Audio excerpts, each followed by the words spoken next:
it's time to get started on the fourth and the final assignment in this course.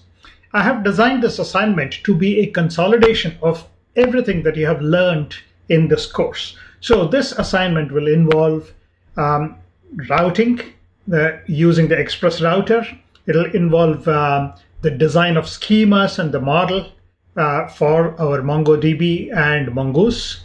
And then also it'll look briefly at user authentication. So what exactly do we do in this assignment? This assignment is based around the ability for a user to save and retrieve a list of dishes as their favorite dishes on the server side. If you had taken the previous courses of this specialization, specifically the hybrid mobile app development courses, whether it is Ionic or native script, you have seen that we have designed the apps to have the ability to allow the user to save dishes in the list of their favorite dishes and also retrieve dishes from the list of their favorite dishes. Now, when we implemented that in the previous courses, we had implemented that using local storage on the specific device. In this assignment, you'll be extending the server side to be able to support exactly that. So this way, the user can save their list of favorite dishes on the server side and access this list from any device from which they will log into this server. What this means is that we need to design a new route for our server, which we will call as the /favorites route. On this route, we will have to design the Express router to support the various get, put, post, and delete operations on this route, and also design the schema to store the favorite dishes and the corresponding Mongoose model, and connect the two together so that the information can be saved and retrieved from our MongoDB. We will also use the Mongoose population in order to draw in the information from the user model and from the dishes model when we put together the list of favorite dishes for our user. So the favorite dishes information that you store will not actually contain either the user information or the dishes information. Instead, it'll contain pointers to the documents for the dish document and for the user document. And then we will populate this information in when we are sending back this information in response to a GET request. Let's look at how we implement this final assignment and also the various tasks in this final assignment. To help you to understand what is required in the final assignment or what you will be implementing in the final assignment, let me demonstrate what your server is expected to do at the end of this assignment, and then I will list out the 3 tasks that you need to perform in this assignment. To get started, of course, we need a set of dishes already on the server side so that the user can mark some of them as their favorite dishes. So I have gone ahead and then added in 4 dishes to my list of dishes on the server side. You already know how to do this. You have to log in as the admin and then post these dish information to the server side one by one. To enable you to get the information for each of these dishes, I have already provided you the db.json file which contains these the JSON documents corresponding to each of these dishes in the assignment resources. So you can open that, cut and paste information from there, and then create a list of dishes on your server side. So here you see that I have already performed the get operation on the localhost :3000/dishes, and then you see that I have already obtained the list of dishes here. Now, what is important for us to note is that each dish will have its own dish ID here. So when you need to mark any dish as your favorite, you need access to the dish ID for each of these dishes. So you can copy these 4 dish IDs and then save them so that when you perform the operations to add these dishes to the list of dishes, then you will be able to use these dish IDs. So I'm going to copy these 4 dish IDs and then save them in a text document so that I can make use of them. Before I can add dishes to my list of dishes, I obviously need to log in as a user. So let me go ahead and log in as one of the users. So to do that, let me do a post on the localhost 3000/users/login. And in the body of the message, let me type in one of the registered users. So I don't want to log in as an admin, but as one of the other normal users. So let me do this post to https localhost 3443. Now all these operations, is better to do it on the https endpoint rather than the http endpoint. So we'll do a post to this endpoint and log in ourselves.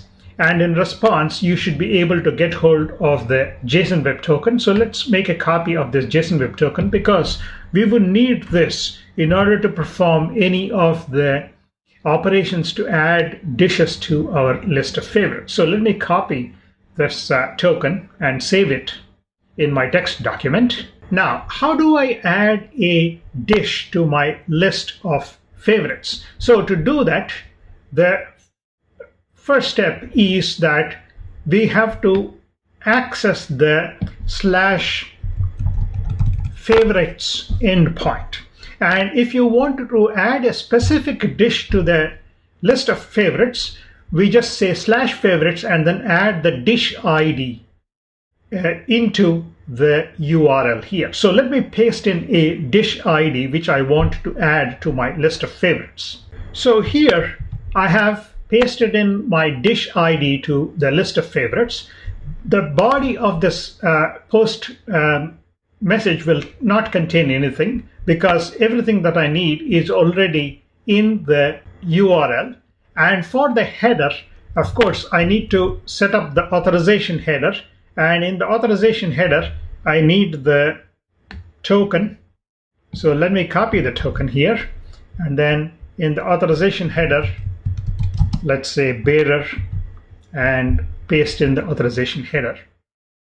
You could also do the same thing with, to obtain the token. You can also do the auth login through Facebook and then obtain the JSON Web Token. I have illustrated to obtain the JSON Web Token using the standard local authentication using the username and password. But it doesn't matter which way you obtain the JSON Web Token. As long as you have the JSON Web Token, you should be able to perform all these operations. So let me perform the post operation on this endpoint. And remember that this is the dish ID for the specific dish that I want to add to my list of favorites. So when I post to the list of favorites, you would see that my server will reply back with this document here in the reply body. Now let's examine this document to see what exactly it contains. Now this document, as you can see, contains an ID, obviously because this is a JSON document. In addition, it contains a field here called user. Now what does this user field store? This user field is the object ID of the user corresponding to whom this particular list of favorites is. And look at the dishes. The dishes is an array, and it is an array of dish IDs. And in this case, I just added the first dish to my array, list of favorites. So that's why I have just one dish in the array of dishes in my list of favorites. So this should immediately suggest to you how to design the schema for your favorites. So dishes contains the object IDs of each of the dishes, and the user contains the object ID corresponding to the user. You have already seen how I use the information for doing population of the information when I do a get operation. we have done that with comments already. So that should give you a big hint on how you would design the schema which contains the user, and the array of dishes in my list of dishes here. Now we have done the post on this. Let's get the list of favorites. So to get the list of favorites, I need to perform a get operation.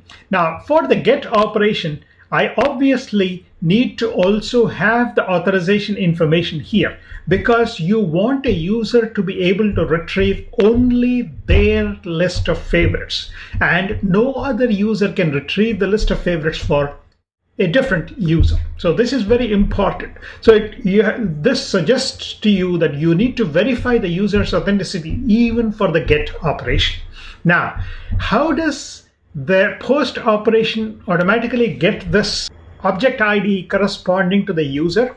Recall that when you include the authorization header here, from the authorization header, by the way you perform the authorization of the user, the rec.user property is already loaded onto the request object, and so that is where you will get access to the user's object ID. So one more hint on how you will fill in this information. So that is why notice that when I perform the post, I never specified the user, because the user's information should automatically be derived from what we have supplied here in the authorization header. So one more hint on how you would go about implementing this. So that is why I said this assignment is a consolidation of all the topics that you have explored in this course. Now, I do not support a get operation on a specific dish ID. It doesn't make sense for supporting that on the favorites on a specific dish ID. Instead, we can perform a get operation on localhost 3443/favorites. And when we perform the get operation, you would immediately notice that the document that is returned to you contains the user's information already populated in by the get operation here. So the user's information. So instead of the user ID there, the user's information is already present in there. This is done through Mongo's population. So that is another big hint on how you are supposed to implement the get operation. Not only the user's information is filled in. Now, why would I want the user's information to be filled in? Because that may be useful when I'm displaying information. This may not be necessary, but I'm just doing that just for the sake of completeness, because if you are retrieving the list of favorites for a particular user, you automatically know who the user is, and that particular user is logging in anyway. But in case you want the user's information, you can perform this operation to get hold of the user's information. So just to illustrate to you that Mongo's population can be used, I have illustrated that. Not only that, in the list of dishes here, the information about each dish is already populated into this array. So if you have a bunch of dishes, the information of each of those dishes should be populated into this array. So this is another Mongo's population usage that you're seeing to fill in the dishes information. Just by the way you set up the schema for your favorites, this should be automatically possible for you by using just the .populate on the list of dishes here. So that's the second part. Now that we are able to retrieve the get dishes method, let me show you how you can perform a post operation where you can add a bunch of dishes into your list of favorites. Now, going back to this post, if you need to add not just one but a set of dishes to your list of favorites, now why would you want this? Maybe on the client side you might have a button which when clicked will allow you to check mark a set of dishes from the list of dishes and then add them at one shot into your list of favorites. So to support that kind of an operation, you may wish to allow a post to be performed on the /favorites here. Now, when the post is performed on the /favorites, again, you still need the authorization header, But in the body of the message, we're going to be storing the list of dishes as an array of this format. So this is a JSON document here. So let me make sure that in my header, the content type is already present there. Now, this document will contain, an array of dishes like this. So each dish will be identified by saying underscore ID colon, and then here we will have the dish ID,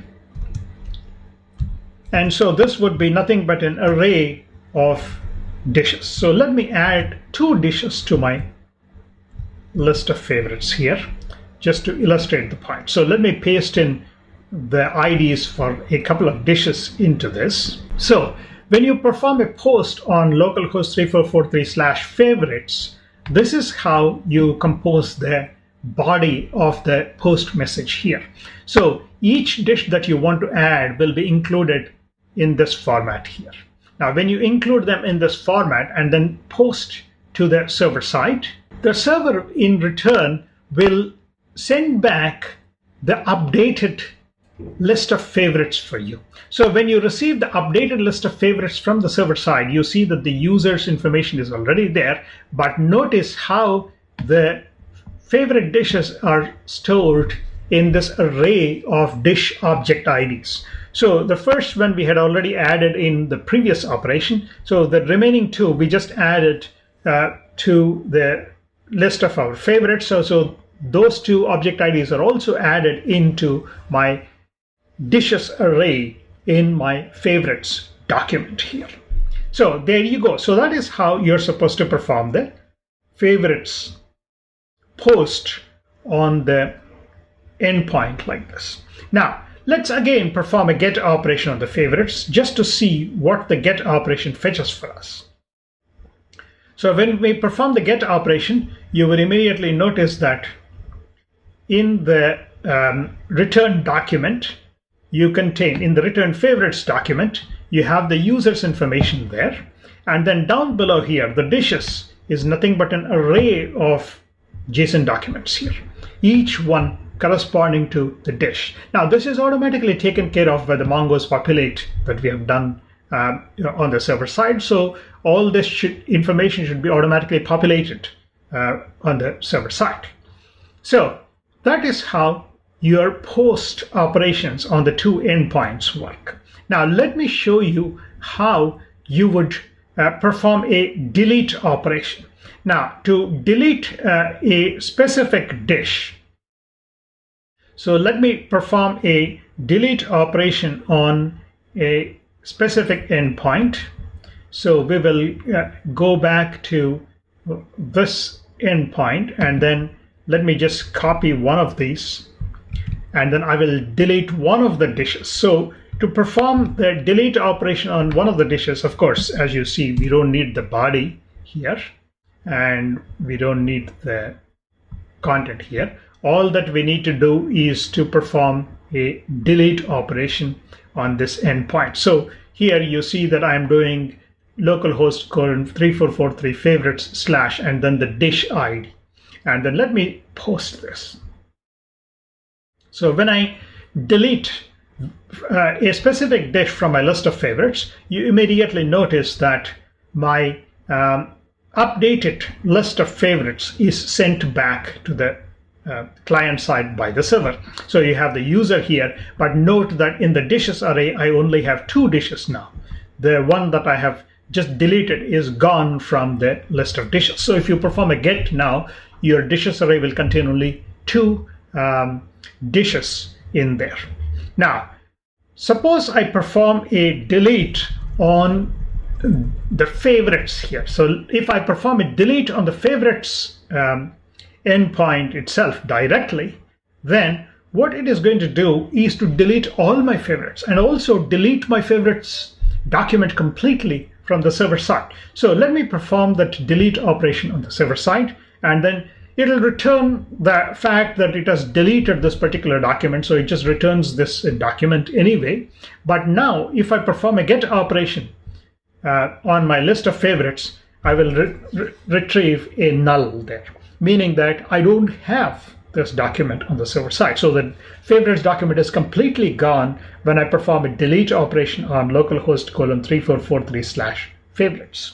Now, again, when I add a new dish to my list of favorites, my favorites document will be set up all over again. That's perfectly fine for us to operate with. So with this demonstration, I have shown you all the various operations that you need to perform on your server side, all the various operations on the various route endpoints that you need to perform or implement on the server side. Now that you have seen all the various operations that the server side should support on the /favorites and the /favorites/dish ID endpoints, let me list out the 3 tasks that you need to complete in this assignment. The first task, of course, is to implement the favorite schema and model. This you will implement in the models folder in a file called favorite.js. There you will implement the favorite schema. Remember that the favorite schema will store the reference to the user's document object ID and an array of dishes document object IDs. That's the big hint about how you are supposed to design the schema and the model for your favorites. The second task in your assignment is to implement the get, post, and delete operations on the /favorites endpoint. Get will get you all the list of favorites populated automatically by Mongoose Populate. The post should contain a list of dishes as specified in the format that I just demonstrated to you in the body of the post message. And so a bunch of dishes will be added into your list of favorites. A delete operation on the /favorites endpoint will delete your favorites document completely from the server side. Now, if you perform a post operation on /favorites/dish ID, then that particular dish will be added into your list of favorites. If your favorite document doesn't exist, you obviously need to create that favorite document. So that is also part of that post operation. So if at any point you find that the favorite document doesn't exist, you need to first create the favorite document and then add this dish into the favorite document. So that is an important point also to note. When you perform a post on the /favorites endpoint, if the favorite document doesn't exist, you need to create a favorite document and then add the dishes to your favorite document. If it already exists, then you only update the favorite document. So this is one more hint on how you are supposed to implement the post operations. If you perform a delete operation on the /favorites/dish ID, then that specific dish will be deleted from the list of favorites. Now, in performing the post and the delete operations, you should ensure that you won't add duplicates to the dish ID. So before you add a dish object ID to the list of dishes, always check to make sure if the dish ID already exists in the list of dishes. Now this is where you can use the array index of method to check to see if a document ID already exists in an array of documents. So that's another big hint on how you're going to be implementing that part. And the third task, of course, is to mount the favorite router on the /favorites endpoint by updating app.js file. The favorite router itself will be implemented in the routes folder in favorite router.js file. So with this, I have described what you're supposed to implement in the fourth and final assignment. And I hope that this assignment will help you to consolidate everything that you have learned in this course, all the way from designing Express Router to doing MongoDB and also Mongo's schema and models, and also performing the appropriate user authentication. And as I have mentioned again, only an authenticated user will get access to his or her list of favorites. Even the get operation can only be performed by an authenticated user on the /favorites endpoint. And you will only fetch the favorites for that particular user. You cannot allow a different user to access the favorites of another user. So again, that also tells you how you're supposed to perform the authentication on the different route endpoints. With this, I complete the description of the tasks in the fourth assignment. Have fun completing this assignment.